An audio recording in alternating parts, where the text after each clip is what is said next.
जनवरी 2025 GST returns जब आप file करते हैं तो स्पेशली जीएसटीआर 3B में आपको बहुत ही केयरफुल रहना है।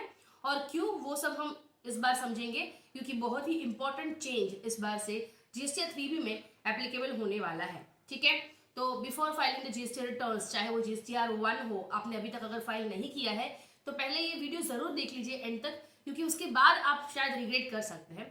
अदरवाइज अगर आपने ऑलरेडी फाइल कर भी दिया है और उसके बाद आप ये वीडियो देख रहे हैं, क्योंकि आज 7 जनवरी है, मैं आज के दिन में ये रिकॉर्ड कर रही हूँ और आज के दिन में आप अगर देख रहे हैं या फिर बिफोर फाइलिंग रिटर्न अगर आप देख रहे हैं तो जरूर इसको देखिए। अगर अब तक आपने फाइल कर दिया है तो फिर भी नो वरीज, मैं आपके लिए अब क्या करना है वो भी सोल्यूशन डिस्कस करने वाली हूँ। ठीक है, चलिए आगे बढ़ते हैं। वीडियो अगर अच्छी लगती है तो लाइक जरूर कीजिएगा, आप तो देख ही रहे, लोगों तक शेयर करें ताकि उनको भी ये इंपॉर्टेंट अपडेट या चेंज जीएसटी 3B का पता चले और वो भी मिस्टेक करने से बच जाए। और चैनल को सब्सक्राइब जरूर कीजिए, इससे मोटिवेशन मिलता है, क्योंकि वीडियो देखने में होती है 5 to 7 मिनट्स की, लेकिन बनाने के पीछे एफर्ट्स लगते हैं।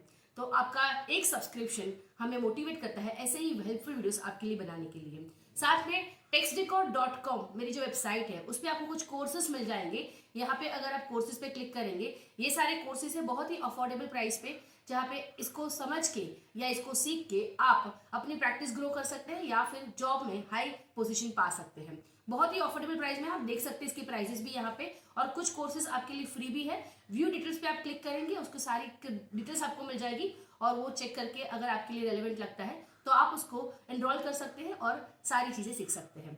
चलिए, अगर कुछ क्वेरीज होगी तो जरूर पूछिएगा कमेंट सेक्शन में, या फिर मेरा टेलीग्राम ग्रुप ज्वाइन कर लीजिए, वहां पे हम क्वेरीज डिस्कस करते रहते हैं। स्टार्ट करते हैं जीएसटीआर 1। अपना जो जीएसटीआर 1 है उसमें ये सारे टैब्स रहते हैं, राइट, जिसमें हम यहाँ पे B2B इनवॉइसेस अपलोड करते हैं, कुछ B2C लार्ज इनवॉइसेस अपलोड करते हैं। इस तरह से अलग अलग टाइप के हम अपने इनवॉइसेस यहाँ पे सेल्स से रिलेटेड जो रहते हैं ना वो यहाँ पे अपलोड करके रखते हैं। नीचे अमेंडमेंट का भी सेक्शन रहता है तो वहां पे हम अमेंडमेंट भी कर सकते हैं, राइट। जब जीएसटीआर 3B में हम आते हैं तो एक बार जीएसटीआर 1 फाइल हो गया, जीएसटीआर 2B जनरेट हो गया, उसके बाद जीएसटीआर 3B अपना ऑटो पॉपुलेट होने लगता है। जो टेबल नंबर 3.1, 3.1.1 और ये 3.2 वगैरह जो भी रहते हैं, मतलब जो सेल्स रिलेटेड टेबल है ना अपने 3B में, वो अपने जीएसटीआर 1 से या फिर 1A से रिफ्लेक्ट होते हैं। ठीक है, या IFF आपने फाइल किया होगा उससे रिफ्लेक्ट हो जाता है, तो ये यहाँ पे रिफ्लेक्ट होता है। साथ में आपकी जो एलिजिबल आईटीसी है वो जीएसटीआर 2B से ऑटो पॉपुलेट होती है, तो यहाँ पे डेटा ऑटो पॉपुलेट होता है। 3.1 में सेल्स का डेटा ऑटो पॉपुलेट होगा जीएसटीआर 1 से, और यहाँ पे जीएसटीआर 2B से अपना आईटीसी पॉपुलेट होता है। ठीक है, लेकिन इसके लिए अब एक एडवाइजरी आया है, क्योंकि ये जो डेटा यहाँ पे ऑटो पॉपुलेट होता है ना, आप देख रहे हैं यहाँ पे 14,056 है, यहाँ पे 402 है, 351, ये सब डेटा है ना पहले एडिटेबल था, लेकिन अब जो एडवाइजरी आया है ना वो क्या बोलता है कि अब ये डेटा लॉक किया जाएगा आपका, अब ये एडिट करने के लिए अलाउड नहीं होगा। ठीक है, हम क्या पढ़ते हैं, हम लोग पढ़ लेते हैं एग्जैक्टली क्या बोलता है ये advisory. It may be noted that the tentatively form January 25 tax period, the GST portal is going to restrict making changes in auto-populated liability in the pre-filled GSTR 3B from GSTR 1 1A IFF to further enhance accuracy in return filing। तो अभी तो फिलहाल इन्होंने क्या बोला है कि GSTR 1 से आपकी जो लायबिलिटी बनती है ना वो ही यहाँ पे अभी ये लोग रिस्ट्रिक्ट करने वाले हैं, आपको चेंज नहीं करने दिया जाएगा। It is once again suggested here by that in case any change is required. ठीक है, तो आपको ये देखना है कि आपकी सेल्स की लायबिलिटी तो अभी रिस्ट्रिक्ट होने वाली है, तो अगर आपने अब तक, देखिए ये वाला डेटा, हाँ मैं बता देती हूँ आपको, फ्रीज होने वाला है ये, इसके बारे में अभी तक कुछ बताया नहीं है, आगे डेट डिक्लेयर होगी तब पता चलेगा कि ये आईटीसी कब ब्लॉक करने वाले हैं या फिर कब लॉक करने वाले हैं, जिसको हम अभी तक चेंज नहीं कर पाएंगे। ठीक है, तो फिलहाल तो ये चेंज करने के लिए अलाउड है आईटीसी का डेटा आपका, लेकिन सिर्फ जीएसटीआर 1 से जो लायबिलिटी आपकी यहाँ पे आती है ना 3B में, वो लॉक हो जाएगी, आप उसको फ्रीज हो जाएगी आपके लिए और उसको आप चेंज नहीं कर पाओगे। ठीक है, तो अभी तक आपने जीएसटीआर 1 फाइल नहीं किया है तो करेक्टली फाइल कर दीजिए, और अगर आपने अभी तक ऑलरेडी फाइल कर दिया है ये वीडियो देखने से पहले तो फिर भी टेंशन मत लेना, क्योंकि आपके पास अभी भी कुछ टाइम है जीएसटीआर 1A फाइल करने का। अगर आपको लगता है कुछ मिस्टेक हो गई है और वो मिस्टेक आपकी 3B में भी रिफ्लेक्ट होने वाली है, जिसकी वजह से आपकी गलत लायबिलिटी जाएगी 3B रिटर्न में, और अगर आपको करेक्ट करनी है तो जीएसटीआर 1A आप फाइल कर दीजिए। अभी भी आपके पास 14 तक का टाइम है, 14 क्योंकि नेक्स्ट मंथ की 14 को जीएसटीआर 2B जनरेट होता है, तो 14 से पहले आप जो भी करेक्शन R1A में फाइल कर देते हैं ना वो अपडेट हो जाता है अपने इसी मंथ में। तो आप देखिएगा कि अगर आपके पास आपने ऑलरेडी जीएसटीआर 1 फाइल कर दिया है तो 1A के थ्रू उसकी करेक्शन जरूर कर लीजिए। 1A कैसे फाइल किया जाता है, 1A क्या है और क्या क्या उसमें आपको अलाउड होगा क्या नहीं होगा, उसकी डिटेल वीडियो की लिंक मैं आपको प्रोवाइड कर दूंगी, आप जरूर चेक कीजिए कि जीएसटीआर 1A कैसे फाइल होता है।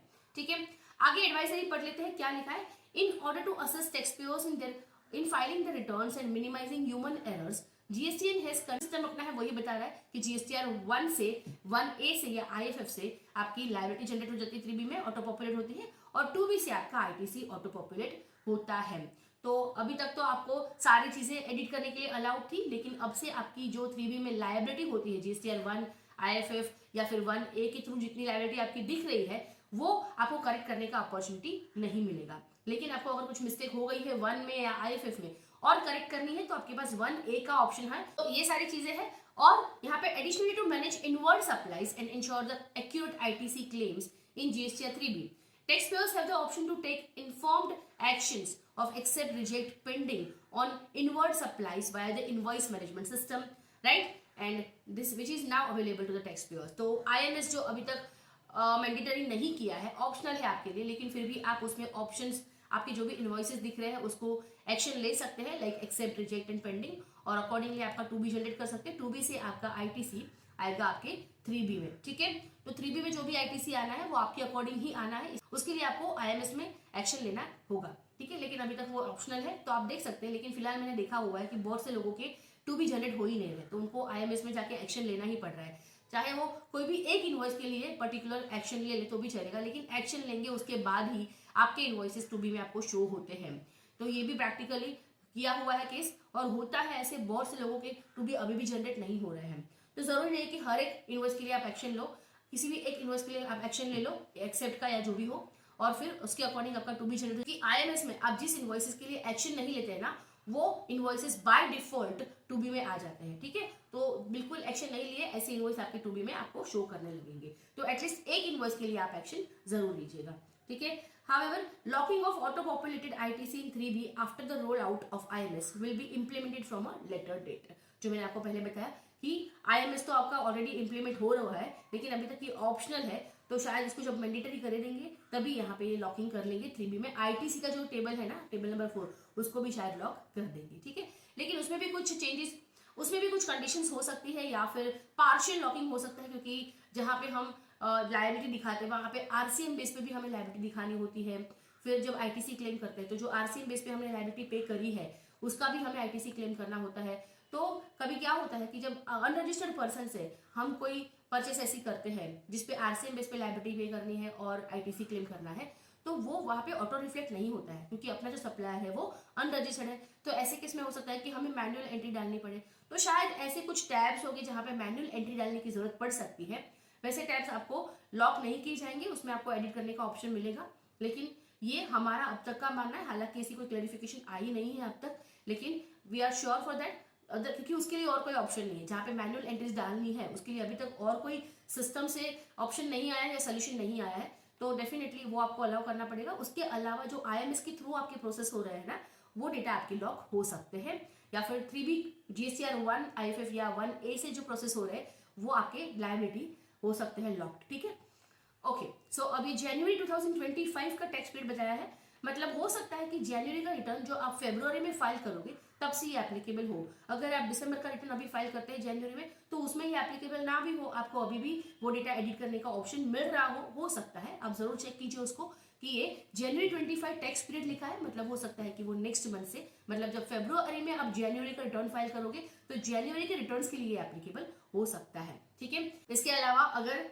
आप देखते हैं तो मेरे चैनल पे यहाँ पे सब्सक्राइब का बटन है, आप जरूर क्लिक कीजिए। सब्सक्राइब करने पर मुझे मोटिवेशन मिलता है कि ऐसे ही हेल्पफुल वीडियोस आपके लिए और भी बनाते रहे। बाकी भी बहुत सारी वीडियोस आपके लिए हेल्पफुल मेरे चैनल पे आपको मिल जाएंगे, आप यहाँ पे उसकी लिस्ट दे सकते हो।